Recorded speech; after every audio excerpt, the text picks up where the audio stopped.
welcome to Whiteboard Wednesday. I am Shaina Weisinger with Repurpose House. I have hijacked this episode, and we are going to talk about how to repurpose event content to sell more tickets to your events. Are you ready? Because I'm ready. Okay, so first and foremost, let's start from the bottom. At your events, you need to be creating content. I'm sure that you are because you're an awesome event planner, but just a couple of tips on just the existing content that you should be creating. So if you have people who are speaking on stages and presenting, you need to be filming all of that because that is such incredible pillar content that you can be using to then repurpose and sell tickets to later events. So, and what I mean by that is you're going to be able to take those long pieces of content and trim them down, and we're going to go through the best practices on that, and it's going to be awesome. So the other thing you can do, which I have one client who is doing this incredibly, and I loved how he was making this happen, is if you have big names that are going to your events, that are speaking or presenting, that are really big in the industry that you're talking to, grab them while they're there. We're going to talk about why in a little bit, but grab them, get them on camera for like 15 seconds and have them be like, hey, this is so-and-so. This is an event that you absolutely have to go to. I'm here every year and make sure you're here. Buy your tickets now. We're going to talk about why in a hot minute, but make sure that you're getting the big names at your events to say that to a camera less than 15 seconds. Okay, continuing on. So we are going to talk about how to turn your blog and audio into video.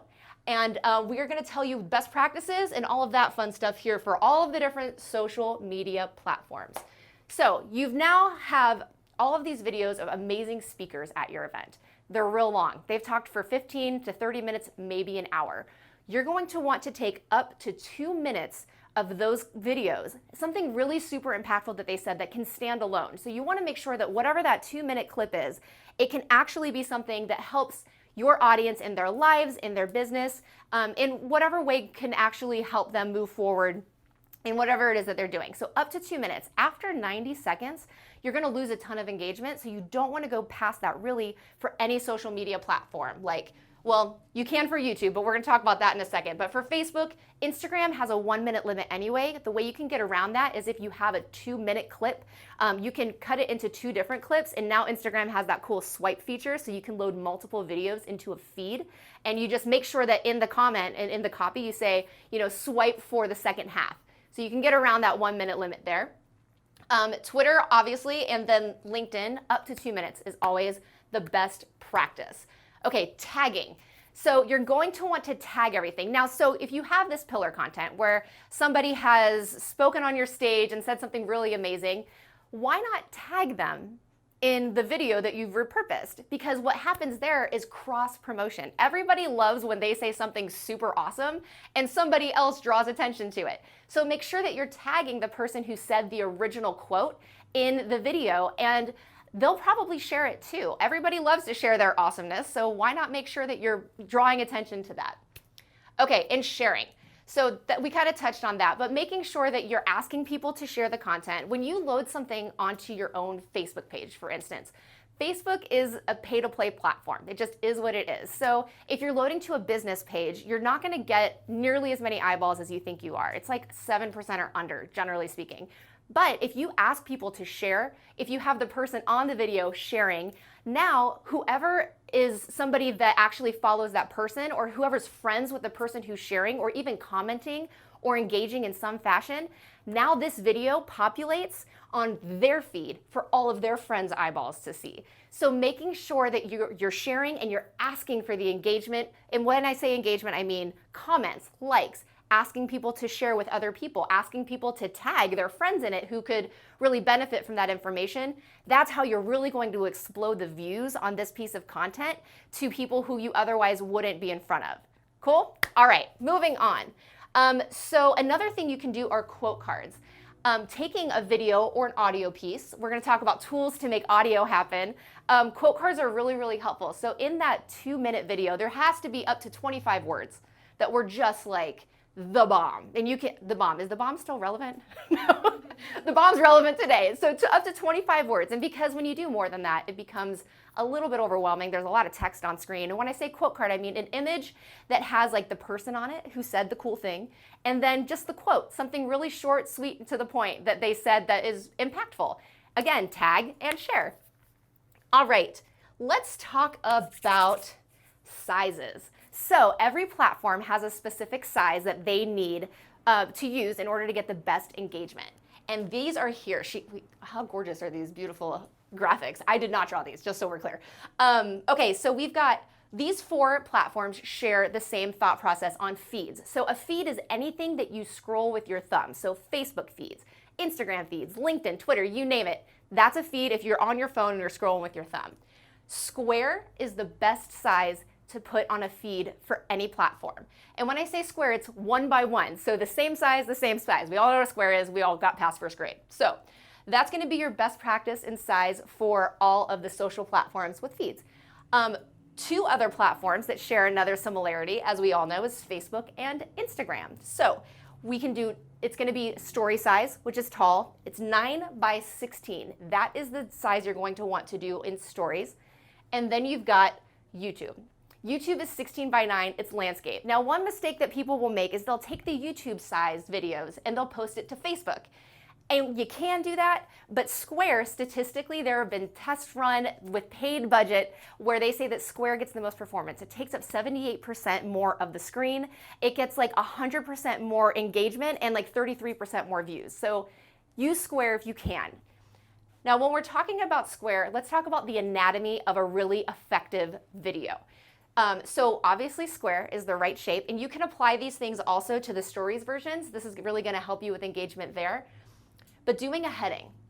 So a header on the video is going to prepare a viewer for what they're watching. So one really great thing to do is pose a question that you know that the viewer that you want to watch is asking themselves. Or you can present a problem that you know that they're dealing with and be like, here are the 3 best tips for marketing your event. They're going to be like, oh, well, do I know these tips? And they're probably going to want to engage with the content. If you don't give them a heads up on what it is that they're going to look at, then chances are they're going to keep on scrolling. So a big headline is really important. Another thing you're going to want is a call to action. And this is where the whole selling your tickets comes in, right? If you're giving really, really great content, making sure that you're like, hey, for more info, go to this place, have a landing page or something specific that they can go to that will then take them to the next step from this video. So if they liked what they saw and it was a clip from your event that was a short keynote, a piece of the keynote, they can go now to the website to either watch the whole keynote or take them to a place where they can go, well, you should be taking them to a place where they can purchase tickets, but be like, hey, you clearly liked this piece of content. This piece of content happened at our event. Buy tickets, do some sort of promo if it's enough in advance, but make sure that you're sending them somewhere, and CTA's call to action, you gotta give them a call to action. Send them somewhere where they can take the next step. Don't just give them content and then go away. Ask them to do something, because chances are they want to see more. Another thing that is super, super important is captions.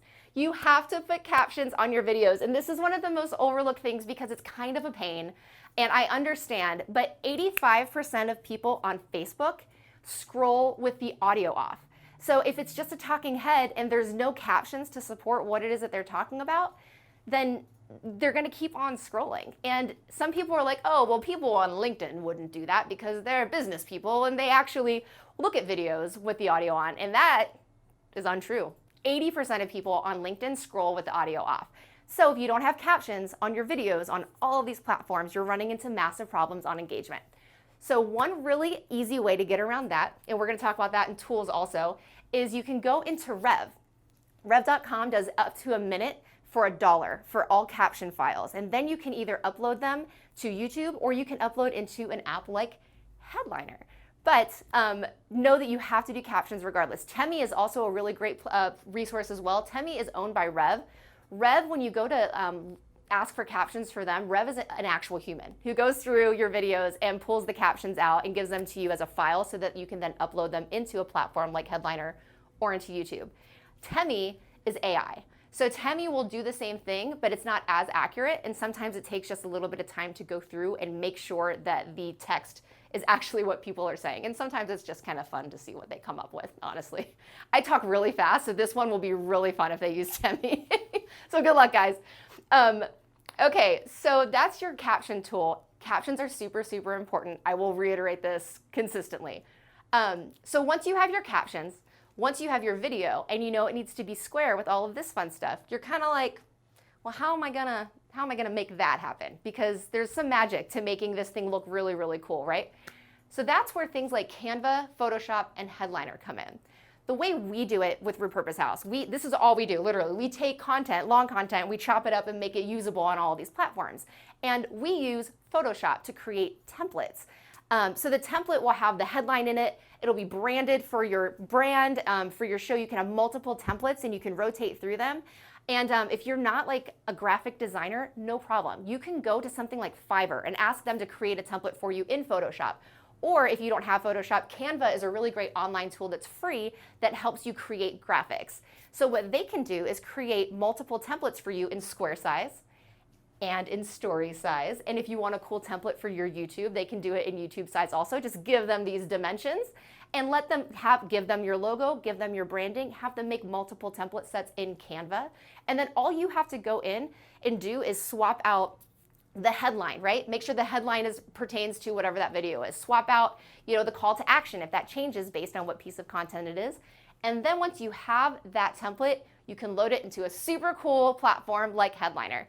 Headliner has a free version. They are awesome. And what they do is they create these video memes out of your content and templates. You don't even have to have a template with Headliner. If you just want to keep it real simple and easy, you can go into Headliner and create these video memes yourself without anything.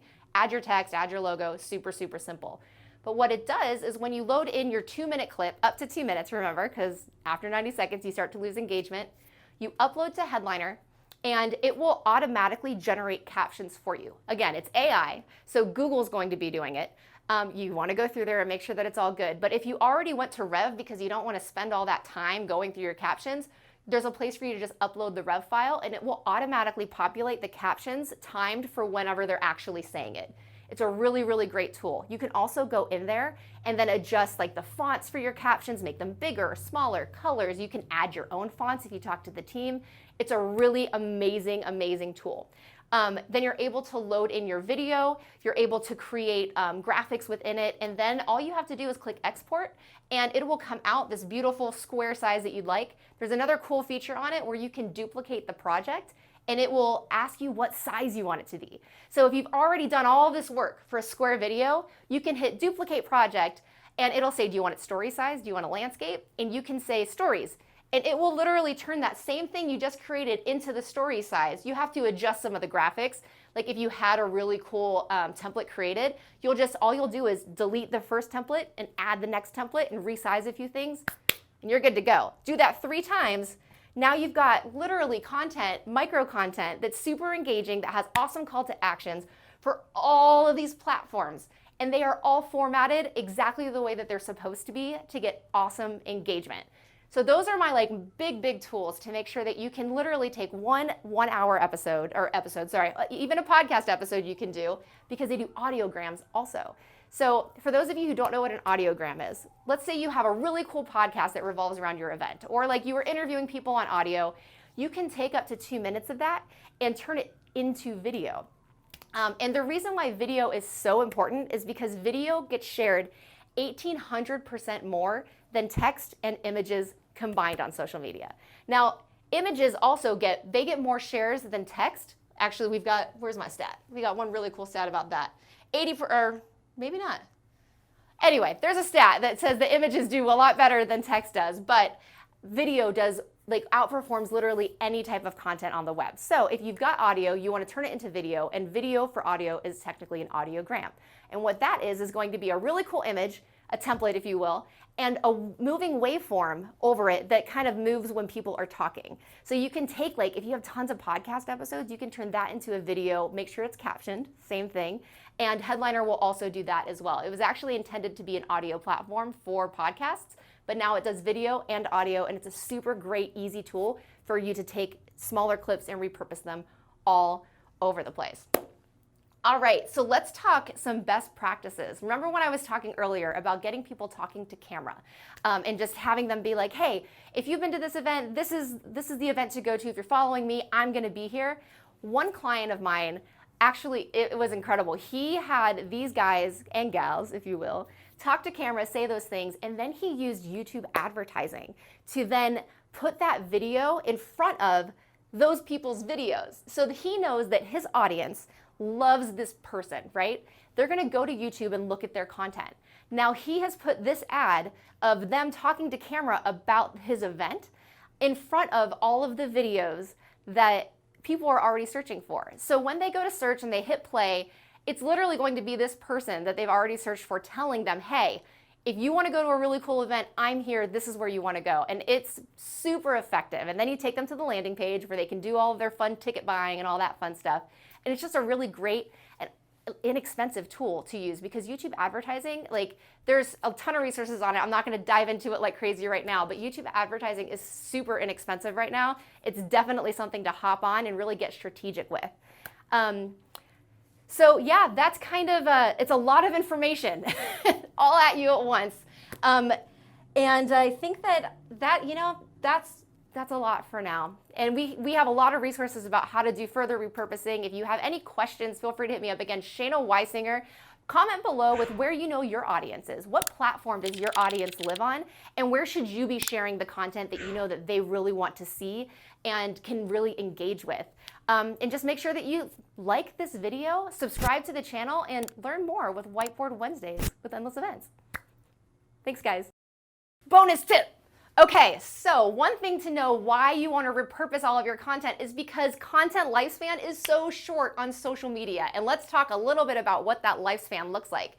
All right, so YouTube is evergreen. That's why you want to post all of your short snippets to YouTube, because if somebody goes and searches for the topic that they talk about in that 2-minute video on YouTube or on Google, because Google owns YouTube, it will take them to that micro piece of content. So always make sure you load to YouTube in addition to the social media platforms. Don't forget about like the baseline. Now, Facebook, you only get 5 hours of engagement on your posts. Now, what I mean by 5 hours is like when you post that video or that image on Facebook, you really only have 5 hours of people actually seeing it on their feed, and then that's it. Instagram's a little bit more, it gives you 21 hours. Twitter is 18 minutes. Do you know how much content you have to put on Twitter to be consistently effective? That's why taking longer pieces of content and repurposing them consistently will really, really help your visibility on all of these platforms, especially Twitter. And then LinkedIn. LinkedIn has a little bit longer lifespan. It's 24 hours. I'll see engagement kind of pop up after like 6 or 7 hours of posting something on LinkedIn.